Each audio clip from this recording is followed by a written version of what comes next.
It's nice when you have enough time to take care of everything in your life, from your business to personal transactions, or even dealings with the government. Having an abundance of time is such a great blessing. But what if you have some things to look out for but you're too busy to get it done? What if you have to claim a document from a government agency and you just can't get a leave from work? What if you need to apply for something important but things at the household are keeping you there?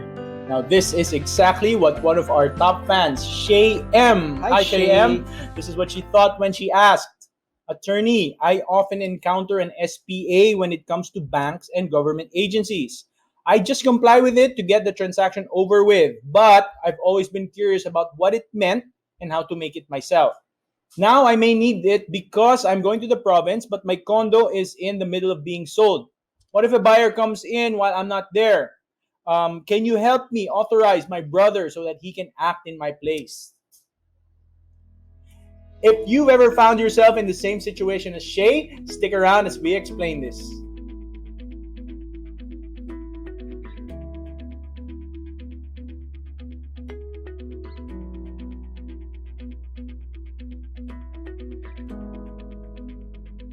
This episode is brought to you by Notary Not Included, a guide to the 7 most requested legal forms. It's a book that teaches what legal documents do, how they're made, and what to look out for. The book also includes downloadable soft copy templates, which you can use for yourself. Let legal documents help you with everyday life. Go to info.legalguide.ph/notary to learn more. Welcome to Legal Guide Philippines, where we simplify the law to help you make better choices. I'm Attorney Ramon Ramirez, and I'm with my partner, Attorney Erwin Sagala. So, today we're talking about legal documents, attorney, specifically the SPA or the Special Power of Attorney. Yes. So, let's get things off started on the same page. Ano ba itong pinag-uusapan na SPA? Yes. So, SPA stands for Special Power of Attorney. Right? Parang siopaw lang yan, Attorney Ramon. Bakit siopaw? May regular, may special. Oo. Yung may tuldok. Pula. Pula. So, isipin yung document na to, may pulang tuldok yan sa taas.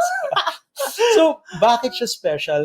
Legally speaking, the special part of this refers to special circumstances. Okay. So, the authority is active only when it comes to special circumstances. So, may pinipili ka lang na situations wherein, uy, okay to. Alright. So, special power of attorney, basically, you're giving someone additional authority or power to do some things on your behalf. Na special. Naging special dahil you were able to identify the special circumstances na pwede niyang gawin to. One good example is, kunwari, nag-apply ako pare ng birth certificate. Right? Okay, PSA, it's a very important document na hindi dapat lahat alam mo na, it's your birth certificate, di ba? You can't just let whoever get it on your behalf. So for me to assure na kung sakaling makikiusap ako, Attorney Ramon, medyo nasa ibang lugar ako during the date na i-release daw eh. Is it possible na kunin mo for me? Tapos sasabihin mo sa akin, ano ba papakita ko? Yeah. Doon papasok yung SPA. Or kung kunwari, I'm selling my condo, kagaya ni Sheigh, di ba? And at some point, kapag may pumunta na buyer, signature needs to be given on the document. Attorney Ramon, baka naman pwedeng ikaw na mag-negotiate for me. I'll just give you an SPA. So yun yung special circumstances. In the case of the birth certificate, kukunin kasi niya sa PSA. Yun Right. yung special doon. Ito naman sa pangalawa, kapag nagkabentahan ng lupa, pagkausap na yung buyer, that's the special circumstance. Now, because it's special, it's limited to that as opposed to a general power of attorney. So, if there's a special power of attorney, there is also a general power of attorney. Oo, may special, may general. Okay. Nice. So ang pinakaiba, si general power of attorney, good for everything yun. Lahat ng pwede mong gawin, pwedeng gawin ng agent mo. So, just a warning here, it's a little bit dangerous to issue a general power of attorney kung hindi mo alam yung ginagawa mo. Hindi mo alam, Diyos ko, ang dami, nabenta na pala yung mga hindi dapat mabenta. Or things were done in your name na ayaw mo naman pala. Wala kang kaalam-alam. Okay? So special power of attorney, between the two, it's safer. because it's only limited to special circumstances. I hope you guys are getting that. Now, Attorney Ramon, some people might be thinking, ano naman ang pinagkaiba ng SPA sa authorization lang? Kunwari, kumuha ako ng bond paper dyan, sinulat ko lang. Yes, diba? and that's a valid question, because whenever I ask somebody to get something on my behalf, sometimes all they ask me to issue is a authorization letter, which I write down manually. Hindi na typewritten. I just write it handwritten. Okay. So Anong difference nun? legally speaking, the essence is the same. Both documents are giving authority to someone else to act on your behalf. Ang pinagkaiba, number one, format. Format. Oo, kasi yung plain authority lang, pwedeng sinulat lang. To whom it may concern. Pwedeng ganun, di ba? Or to the post office. Yan, usually, I usually issue that post office. Now, there are some people, agencies, groups, who require a certain level of formality. So, ang gusto nila, guys, formalize naman natin ito. Hindi naman yung parang sinulat lang na excuse letter sa sa kung anumang papel yun nakuha, di ba? Let's establish a certain level of formality. If that's the case, go with SPA. Now, kung sakali naman napapayag ng authority lang, it's just a plain authorization. Kunwari, may delivery sa bahay mo. Di ba? Right. Hindi naman kailangan ng special power of attorney for your housemates to claim something from the delivery person. Then a plain authorization would do. Ang reckoning point dyan is, papayag po ba yung pinagpe-presenta ninyo ng authority? And kung sakaling they require a certain format, then I would advise just go with that format. And from our practice, from our experience, usually kapag may require na format, it's usually the SPA, 4 times out of 5. Yeah, I think from the side of the one who tatanggap, I would probably require a formal SPA if malaking pinag-uusapan or yung a possible obligation or maging risk is bigger. I'd probably ask for something more formal, like an SPA. That way you have legal justification. Bakit mo pinayagan? Yes. Bakit mo nirelease sa kanya to? Ito, may SPA na inano. Versus, ito po, may dinalang maliit na papel na 100. Pinunit pa no? Half piece of paper. So I hope that makes sense to you guys. So it all boils down to what is the group or the person requiring you to present. Sunod ka na lang doon. Now, Attorney Ramon, maganda rin pag-usapan siguro, saan ba ginagamit usually ang SPA? Yes. Diba? Okay, where do we use that? Let's give off some examples for them. Baka kasi parang limited yung understanding nila. Akala nila kasi sa pag-claim lang ng documents, di ba? No, actually, madaming pinagagamitan ng SPA. First and foremost is for government transactions. Kunwari, you guys are processing papers with the Registry of Deeds, BIR, pwede rin minsan sa mayor's office. Yes, diba? correct.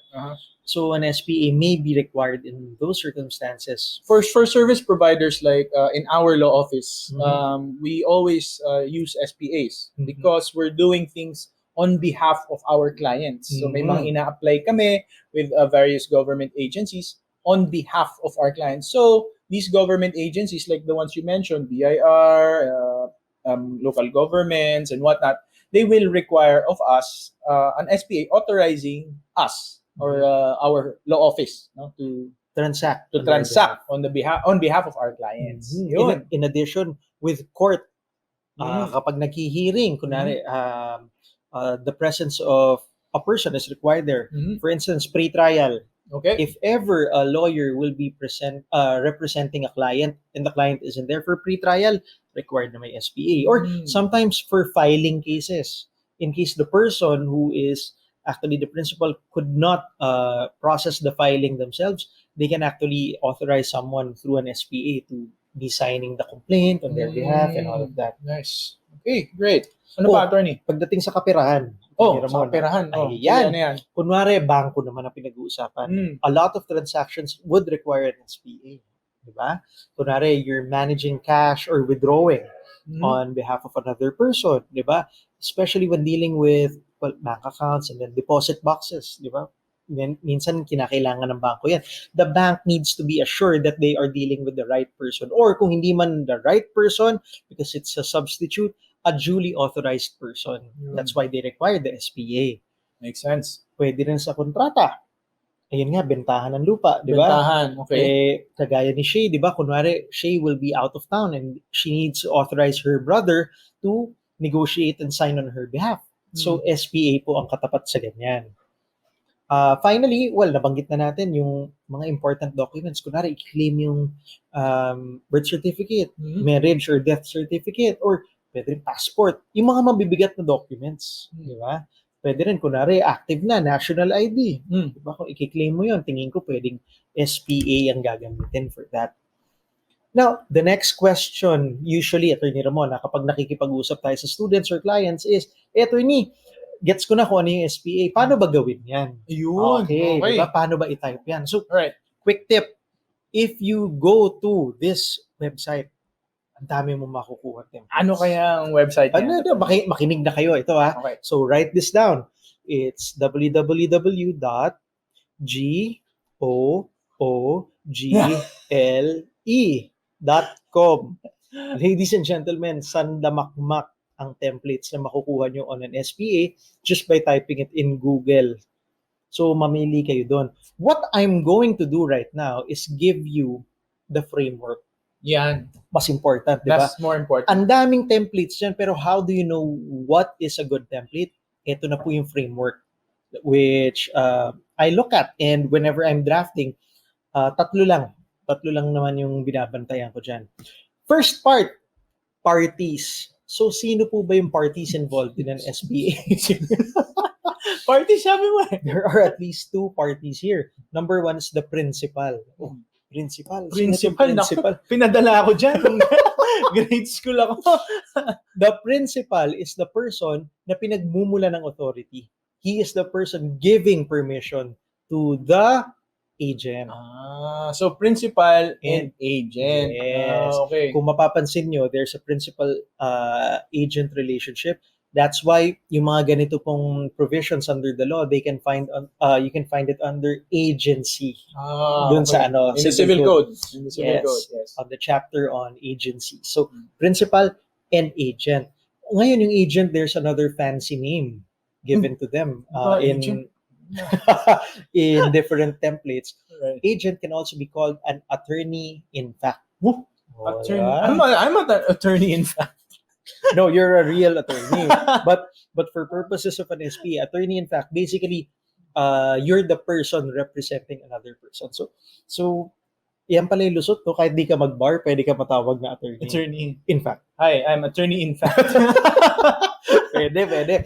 So that's the first part na babantayan ninyo sa template. Kailangan malinaw doon sino yung principal and sino yung agent. So usually that goes, I insert name of agent. Am hereby giving authority to blank. Insert name of principal. Insert name of agent. Hindi, yung una. Insert name of principal. And then insert name of agent. Okay. Nice. So the next part is, after malinaw na kung sino yung parties, you then focus on what is the authority given. Okay, so kilala na natin si agent. So ano ngayon ang pwedeng gawin ni agent? Ililista mo ngayon. My rule here, the more specific you can go, the better it is for everyone. Kasi remember, a special power of attorney only deals with special circumstances and special powers. Dito ngayon papasok yun. Ano yung special circumstances and special powers? For example, I'm giving authority to sell and to receive payments and to sign documents and to negotiate to this agent with respect to the land under TCT title number, blah, blah, blah, located in Quezon City. Ayun, that's very specific. So the rule is, mas specific, mas gusto namin yun. Why do we want that, Attorney Erwin? Less away sa interpretation. And more protection for the principal. Yes, kasi baka sabihin ng agent, ay, akala ko kasi yung wording mo, pwede kong gawin to, blah, blah, blah. Right. Tanggalin na natin yung mga usapang ganun. Be specific. Now, the third part is the notarization part. For the most part, kung SPA po kasi yung pinapa-submit sa inyo, malamang sa malamang 4 times out of 5, ipapanotarize yan. Kasi bakit po? Is it a legal requirement? Not really. The SPA by itself, it's already a valid agreement between the principal and the agent. Okay na po yun.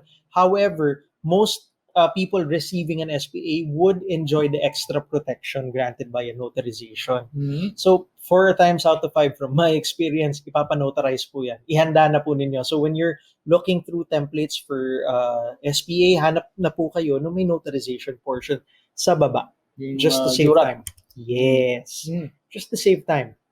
Now, Attorney Ramon, another thing that I think we can provide them is what are the considerations that we as lawyers think about? Okay. Kunwari may lumapit na so attorney, alam ko na po yung parts of SPA. Okay. Pero can you make one custom fit for me in my circumstances? When people say paki-customize for me, there are 5 things that we look at. 5, and we're about to reveal the secrets and give them to you right now, so that when you are trying to construct your own SPA, you can think like a lawyer. Wow. Law school. So, welcome to the 5 limits. How many? 5. Okay. The first limit is limitation as to persons. So, yung agent kasi actually, pwede mong ipitin. Ipitin yung agent. Ipitin How? kung sino lang yung bibigyan mo ng authority. Okay. So you can ipit in terms of limit. Okay. Diba? So, ito lang taong to ang pinagbibigyan ko ng power. However, Hindi yung asawa. Hindi yung asawa. You see, sometimes you see that happening, right? Oo. Iba yung authorized, pero nakikialam yung asawa. Pwede. Authorized. Yeah. So you can limit the person. And the limitation can actually be a contraction or an expansion. Let me explain. Okay. So, Interesting. Tayo naman as service providers, di ba?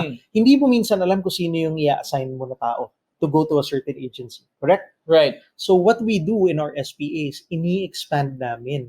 So, we limit it. Hanggang dito naman yung limit, pero naka-expand na konti.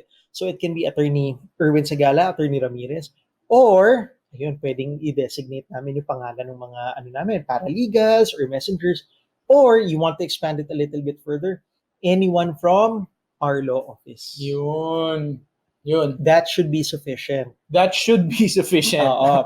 Kasi yung iba, bakit wala rito yung pangalan? Yes. Legally speaking, by designating the name of the organization, and then kunwari magpakita naman ng ID yung tao, that should be sufficient. So guys, if you encounter this in the real world, lalo na when you go to government offices or maybe some private offices where you have an SPA, and then it's very clear that the office or a certain entity is being authorized and certain personnel of that office.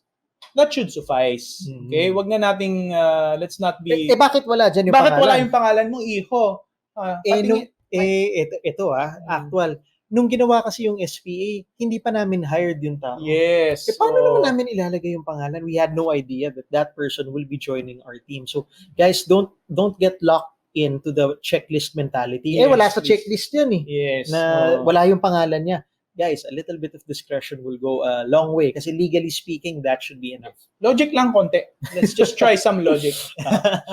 Let's go to the second limit naman. Yes, sir. Limit on the circumstances where the authority is granted. Okay. So as we talked about kanina, sa pagbenta lang to ng lupa, or sa pag-claim lang to ng birth certificate, or sa pag-claim lang to ng passport, you can limit the circumstance wherein the SPA will be valid. Alright. Okay, so ano na? Limit as to persons. Limit as to circumstance. The third one is the limit as to the powers they are allowed to do. Okay. So, kung kunwari binigyan ko ng authority si agent na, sige, ibenta mo tong lupa, ang tagal mabenta. Bigla naisip ni agent, 100,000 kaya muna. Sayang yung Sayang yung interest. Kunin ko muna yung So, in the SPA, if the power is stated as to sell, that does not extend to mortgage. So be very particular about the powers that you give out in the SPA. The fourth limitation is as to place.